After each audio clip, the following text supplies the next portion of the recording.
박한 식물이랍니다. 하나님이 주신 것에 대한 모독도요, 이런 모독은 없습니다.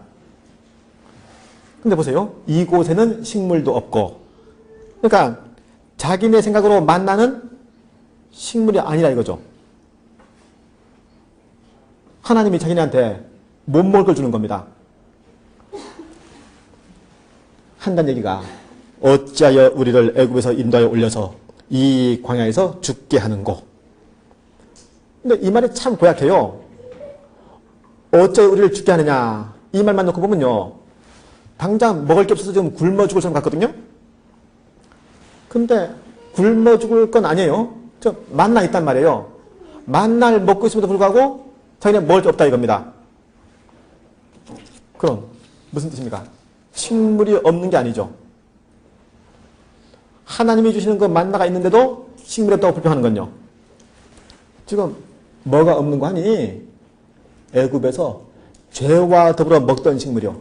이게 없는 거죠. 쓸데없이 그냥 교회 다니는 바람에 그냥 술도 못 먹고 담배도 못 피고 이거 아니에요. 그냥 일요일날 늦잠도 못 자고 지금 이게 불평인 겁니다. 아니 물도 마찬가지예요. 물이 왜 없어요? 반죽만 치면 나오는데. 뭐가 없는 거 아니? 하나님께 구하는 번거로운 절차 없이 마실 수 있는 물, 그게 없는 거죠. 무슨 식물이 없는 거 아니? 하나님이 허락하지 않은 다른 식물이요. 이게 없는 거죠. 식물하고 물이 없지 않아요. 있는데 하나님 주시는 거 말고 세상이 주는 거예요. 이게 먹고 싶은 거예요. 옛날 그 이스라엘 사람들한테만, 아니면 지금 그 부유층 그 비행 청소년들한테만 해당되는 얘기가 아니고요. 우리 기도 중에 상당 부분도 이럴걸요. 분명히 예수 이름으로 간절히 구하는데 구하는 것들은요, 하나님이 주시려 하지 않는 것들, 아니면 하나님 없이도 이 세상에서 잘 살 수 있게 달라는 것들, 이런 것들만 구하는 기도가 늘 있습니다. 아까 출애굽기 16장 4절 다시 보세요. 때에 여호와께서 모세에게 이르시되 보라, 내가 너희를 위하여 하늘에서 양식을 비같이 내리리니 백성이 나가서 일용할 것을 날마다 거둘 것이라. 그 다음에요, 이같이 하여 그들이 나의 율법을 수행하나 아니하나 내가 시험하리라. 하나님이 만나를 통해서 이스라엘을 테스트했습니다. 너네 과연 내 말 듣는지 안 듣는지 한번 확인해보자. 확인해 봤더니 꽝이었죠. 이걸 보여주는 게 만나입니다. 일단 인간의 이런 그 죄된 신성을 보여주는 이 만나 항아리요, 이걸 일단 언약궤 안에 넣습니다. 그 다음에 아론의 쌍난 지팡이, 민수기 17장이요. 고라, 다단, 아비람, 온이 모세한테 반역한 일이 있었죠. 하나님께서는 그들을 지진으로 심판하시고 또 이스라엘 12지파를 각 지파마다 지팡이 하나씩 갖고 오게 합니다. 그리고 하나님이 진정 택한 사람의 지팡이에선 싹이 날 거다 했는데 아론의 지팡이에서 싹이 나죠. 민수기 16장 3절이요.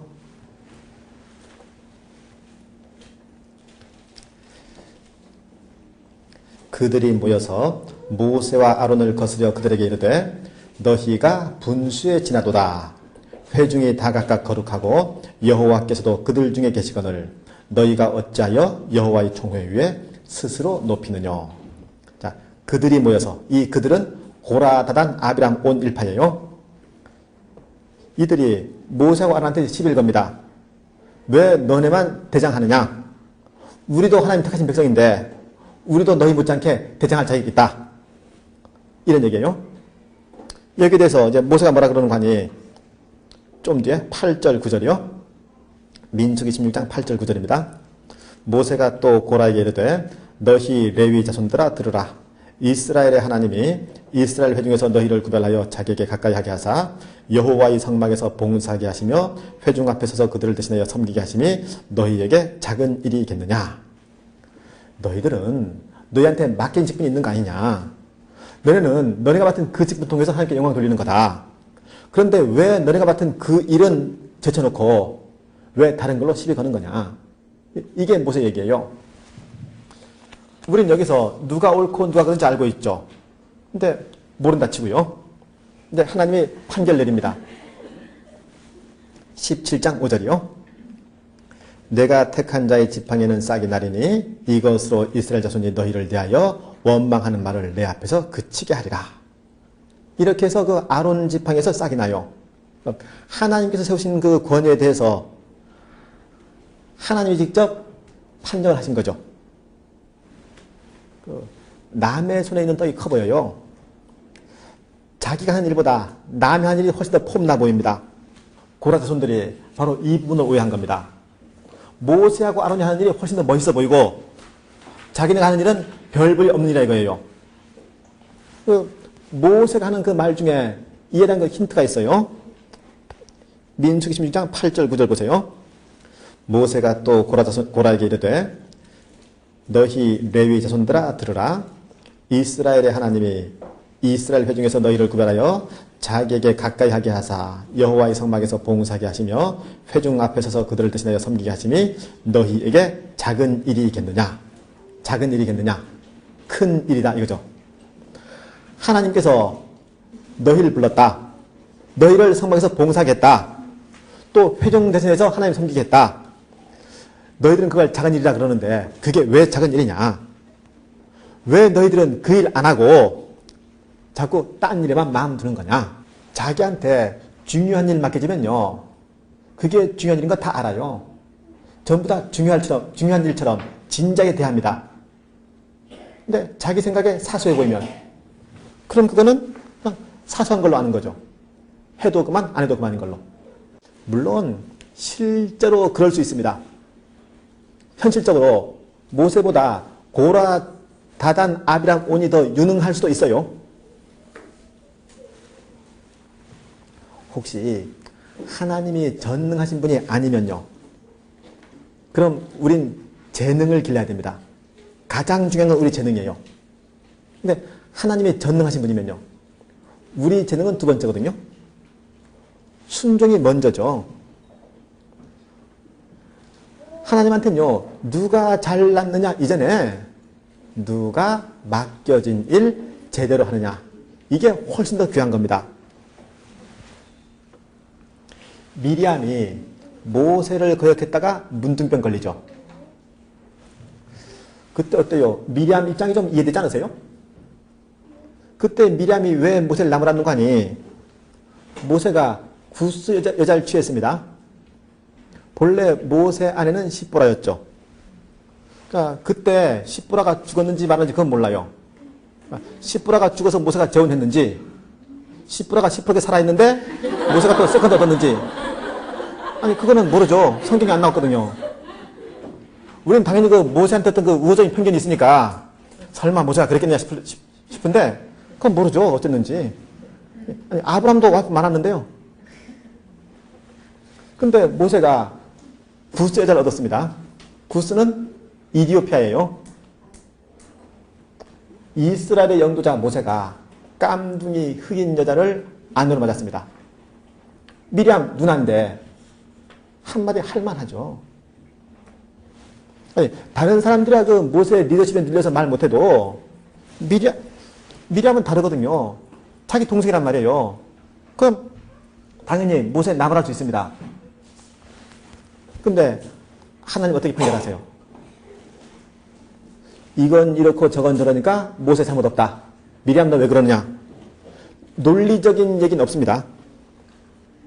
너희가 어찌하여 내 종 모세 비방하기를 두려워 아니하느냐? 이게 전부입니다. 모세가 뭘 잘못했는지 얘기 없어요. 경우에 맞는 자인지 말고 모세한테 싫은 소리 한 것 자체로 이미 하나님이 미리암한테 그 책임을 물으세요. 사실 이해는 안 되는데요. 이게 하나님이 일하시는 방법입니다. 모세가 하나님의 종인 한 모세 잘못은 하나님이 알아서 하시겠죠. 근데 인간은요. 그런 하나님에 대해서 어떤 그 반감이 있어요. 자기가 더 똑똑하단 말입니다. 하나님이 왜 그렇게 하시는지, 왜 자기 생각대로 안 해주는지 이걸 고발하는 게 아론의 쌍난 지팡이죠. 십계명 돌판입니다. 이 십계명은요 일방적으로 주어진 거 아닙니다. 하나님이 다짜고짜 지키면 죽어. 너네 이거 지켜. 이렇게 한 게 아니고 그걸 지킬 의사가 있는지 먼저 이스라엘 그 의사를 타진합니다. 출애굽기 24장이요. 출애굽기 24장 3절이요. 모세가 와서 여호와의 모든 말씀과 그 모든 율례를 백성에게 고하매 그들이 한 소리로 응답하여 가로되 여호와의 명하신 모든 말씀을 우리가 준행하리다 했습니다. 좀 뒤에 6절 7절에 모세가 피를 취하여 반은 여러 양푼에 담고 반은 단에 뿌리고 언약서를 가져 백성에게 낭독하여 들리매 그들이 가로되 여호와의 모든 말씀을 우리가 준행하리다. 백성들이 하나님의 규례가 있으면 잘 지킵니다. 언약했단 말이에요. 이런 언지를 받고 시비면 받으러 올라갔습니다.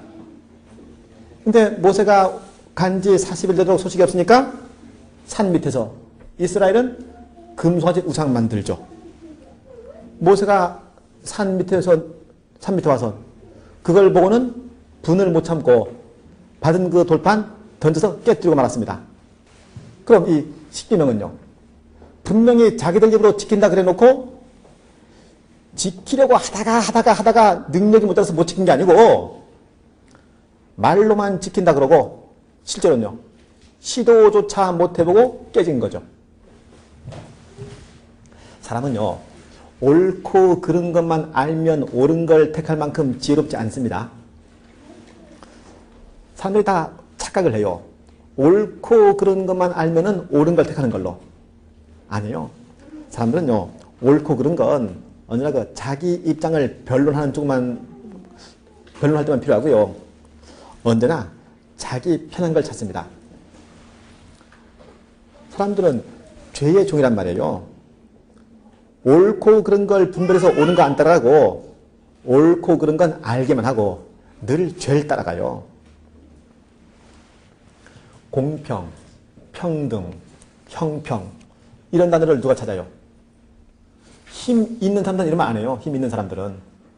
힘 없는 사람들은 이런 말 하죠. 아니, 초등학교 때 책상에 칼로 선 긋죠. 이걸 누가 그어요? 넘어오면 다 뺏는다? 이걸 누가 해요? 힘 있는 애가 그러지 없는 애는 안 그런단 말이에요. 형하고 동생이 사과 하나를 나눠 먹어야 됩니다. 똑같이 나눠? 이 말 누가 해요? 형은 안 해요. 동생이 하죠. 근데 동생하고 나눌 적에는 똑같이 나누는 거에 관심 없던 그 형도 자기보다 더 큰 사람하고 나누게 되면은 그땐 또 똑같이 나누라 그럴 겁니다. 율법이 그렇거든요. 우리는 율법적이다, 율법주의다 그런 표현 때문에 이 율법에 대해서 좀 부정적인 편견이 있을 수 있어요. 근데 율법은 이건 나쁜 거 아닙니다. 하나님이 주신 거예요. 하나님이 우리한테 나쁜 걸 주실 리가 없죠. 하나님이 주셨다는 그 이유만으로 율법은 귀한 겁니다. 그런데 이스라엘은요, 그 율법 가지고 하나님 쪽으로 간 적이 없어요. 오히려 하나님부터 더 멀어졌죠. 자, 하나님께서 자기들한테 왜 율법 주셨는지 이건 모릅니다. 율법 있단 말이에요. 율법 있단 그 이유만으로 없는 민족 정죄하고요. 자기들은 그만큼 잘났다고 생각했죠. 사람은요, 옳고 그런 걸 얘기해주면 옳은 걸 따라가는 게 아니고 언제나 따라가기는 죄를 따라가고 옳고 그런 건 그냥 자기를 치장하는 데만 씁니다. 율법 줘줬을 때 사람들이 어떻게 하는지 그걸 알려준 예 중에 하나가 그 선한 사마리아인의 비유일 겁니다. 뭐 선한 사마리아인의 비유 내용은 다 아실 거고요. 그 비유가 왜 나왔는지 아세요? 누가복음 10장입니다. 어떤 율법사가 예수님한테 묻습니다. 선생님, 내가 무엇을 해야 영생을 얻으리까? 예수님은 이렇게 해라라고 안 하고 오히려 반문하시죠. 율법에는 어떻게 되어 있느냐? 그러니까 율법사가 하나님을 사랑하고 이웃을 사랑하라 그랬습니다. 그래, 맞다. 그렇게 해라. 그럼 내 이웃은 누굽니까? 이걸 물어요. 왜 물었을까요? 내 이웃은 누굽니까? 이때 예수님이 내 이웃은 누구누구다 답하면요. 어떻게 하겠다는 얘기입니까? 그럼 사랑의 범위가 제한되는 거죠. 본래 율법은 이웃을 사랑하는 겁니다. 근데 내 이웃이 누굽니까 하고 물은 이유는요. 사랑하려고 물은 게 아니고 사랑하지 않으려고 물은 거죠. 이럴 수 있어요. 집에서 엄마가 애한테 야 그만하고 공부 좀 해라. 몇 시까지 공부해? 몇 시까지 공부해? 무슨 뜻이에요? 몇 시까지 공부해야 되는지 알아서 열심히 공부하려고 물어보는 거 아니죠. 공부하기 싫은데 공부하라 그러니까 몇 시까지만 방에서 시간 보내면 또 나와 놀 수 있는지. 그래서 몇 시까지 공부해? 이거 묻는 거 아닙니까? 내 이웃은 누굽니까? 이거 묻는 게 그렇단 말이에요. 누구까지 자기 이웃인가 알면은 그럼 그 사람들을 사랑해야 되는 건 별 수 없다 치고 누구까지만 사랑하면 그 다음부터는 사랑하지 않아도 자기 책임 아닌지 이거 묻는 거 아닙니까? 제가 대학 다닐 적에요. 그러니까 집은 제주도고 학교는 서울서 다녔습니다. 방학해서 내려가면 제가 집에 붙어 있었겠어요? 당연히 집에 안 붙어 있죠. 바쁜데. 늘 아침에 나오면 밤에 들어갔습니다. 막차 시간에. 어머니가 그래요. 야, 좀 일찍 좀 들어와라. 몇 시까지요? 무슨 뜻이에요? 몇 시까지요? 반드시 들어와야 되는 시간을 묻는 거 아닙니다. 몇 시까지만 들어오면 욕 안 먹는지. 그래서 절대 그 시간 전에 안 들어오려고 물어보는 거죠. 안 들어오려고. 아니, 율법을 묻습니다. 누가 자기 이웃이냐요? 그러니까 누가 자기 이웃이냐고 물으면서까지도 하나님이 율법을 왜 주셨는지 이건 몰라요. 율법 안 지켜도 어떻게 하면 벌 안 받는지 이게 오히려 궁금하죠. 그 커뮤니케이션의 역효과라는 게 있습니다. 사람은요 말하면 그 말 고지고대로 안 들어요. 말하면 꼭 삐딱하게 받습니다. 예전에 그 수사반장이라는 TV 프로 있었습니다. 수사반장. 그런 TV 프로 방영하는 이유는요. 완전 범죄는 없다. 모든 범죄는 비극으로 끝난다. 이게 일종의 계몽을 위한 겁니다. 사람들은 그럼 그 프로 보면서 아 그러니까 모든 범죄는 안 죽게 끝나는구나. 절대 죄 짓지 말아야지. 이걸 배우느냐? 아니죠. 아 저기서 담배를 펴서 단서가 잡혔구나. 창문 뜯는 방법엔 저런 것도 있구나. 오히려 죄를 배워요. 왜요? 사람은 하나님보다 죄에 더 가깝거든요. 모든 범죄는요, 인간성이 상실돼서 나타나는 게 아니고 그 인간성 자체 때문에 나타나요. 보자 하니까 난 성질도 없는 줄 알아? 무슨 뜻이게요? 그런 성질이요, 사람한테 나지 동물은 없거든요. 아니, 짐승들은 오히려 그런 성질을 안 부립니다. 사람만 그런 성질을 부려요. 사람들처럼 본때를 보이기 위해서 화내는 족속이 또 없거든요. 사람은 잘 가르치고 잘 교육시키면 거룩해질 거다. 이건 환상입니다. 사람은 본래 죄와 한통 속이에요. 인간성을 회복할 게 아니고 인간성이 나타나지 않게 신의 성품을 덧입혀야죠. 마치 그 조각목에다 금을 씌우는 것처럼요. 인간의 성품은 드러나지 않게 최대한 감싸야죠. 제가 방금 말씀드렸죠. 보자 하니까 난 성질도 없는 줄 알아. 성질에 밑줄 긋고요. 이게 우리한테 본래는 없었는데 예수를 만난 이후에 은혜가 생겼다. 그럼 그걸 길이 보존해야 됩니다. 근데 예수님의 은혜로 생긴 성질이 아니고 예수를 믿고 있음에도 불구하고 아직 청산 못한 패습이면요. 그거 있는 건 자랑이 아니고 부끄러운 겁니다. 그건 절대 노출시키면 안 돼요. 최대한 감춰야죠. 이 율법이 우리가 본래 어느 만큼 한심한 수준인지 지금 이걸 고발하는 겁니다. 지키려고 시도도 해보기 전에 이미 깨졌다는 말입니다. 학교에서도요. 그러니까 시험을 보면은 누가 공부 잘하고 누가 못하는지 이게 분간되거든요. 율법이 그래요. 율법이 있으면요. 그러니까 율법이 있다는 그 이유로 거룩해지는 게 아니고 율법이 있음으로 해서 우리가 어느 만큼 거룩하지 못한 존재인지 이게 드러나요. 그러니까 만나 항아리, 쌍난 지팡이, 십계명 돌판, 우리 인간의 그 한심한 수준을 고발하는 그 물건들을 언약궤 안에 집어넣습니다. 속죄소로 덮습니다. 그리고 그 위에 피를 뿌립니다. 밖에서 보면요, 인간의 죄는 안 보이고 피만 보이죠. 피 흘림이 없은 적 사함이 없느니라 그랬는데 피 흘림이 있단 말입니다. 그럼 사함이 있는 거 아닙니까? 이렇게 해서 인간의 죄가 사함받는 겁니다. 이스라엘이 그 블레셋하고 싸울 적에 언약궤를 빼앗긴 적 있죠. 언약궤를 빼앗아간 블레셋이 언약궤 때문에 자기한테 그 재앙이 있으니까 그걸 돌려보냅니다. 베스메스 사람들이 그걸 들춰보다가 죽어요. 왜 죽어야 돼요? 인간의 죄는 들추는 게 아니거든요.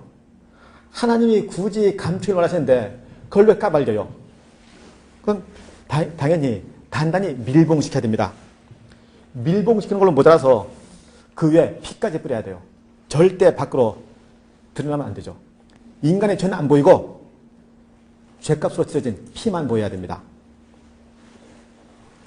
이 성막은 전부 다 그 이동식이에요. 운반이 가능합니다. 그럼 이스라엘 가는 곳마다 성막도 같이 옮겨요. 그러니까 이 성막의 사역은 인간의 발길 닿는 그 모든 곳마다 다 해당돼요. 번제단, 물두멍, 분향단, 떡상, 금초대, 우리 삶의 모든 영역에 필요 없는 건 없습니다. 그럼 이때 그 성막을 그 레위인들이 옮기는데 뭐 실제로 그런 일은 없었을 것 같은데요. 한번 상상해 봅시다. 그 레위인들이 이 성막 그 기구들을 청색 보자기에 싸고 또 해달가지로 싸고 그걸 어깨로 져서 옮깁니다. 혹은 술에 실어서 옮깁니다. 근데 다른 종족 만나면요, 아마 그 다른 이방인들이 그 레위인들 이해를 못했겠죠. 야, 저 사람들 참 뭘까? 별로 뭐 대단해 보지도 않는데 되게 애지중지한다. 뭐 하는 사람들일까? 레위인들은요, 너넨 모른다. 이게 어느 만큼 귀한 건지 너넨 모른다. 그리스도를 소유한 우리가 바로 이런 모습입니다. 분명히 뭔가 있긴 있는데 그게 어느 만큼 귀한 건지 우리만 압니다. 그 다음에 그렇게 성막을 이동합니다. 또 한 곳에 이르면 조립하겠죠. 그 머무는 곳에 성막을 조립할 때 그 마음이요. 그런 마음으로 우리도 각자 자기의 신앙을 쌓아야 될 겁니다. 성막 기구를 어루만지는 심정으로 이렇게 교회 생활을 해야 되고요. 성막을 조립하는 그런 마음으로 자기 신앙을 쌓아야 될 거예요.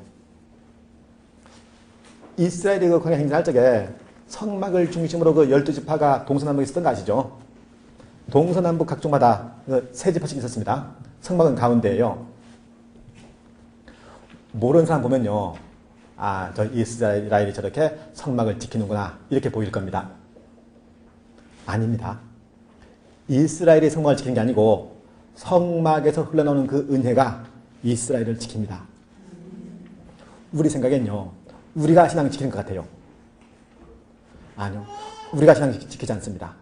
신앙이 우리를 지킵니다.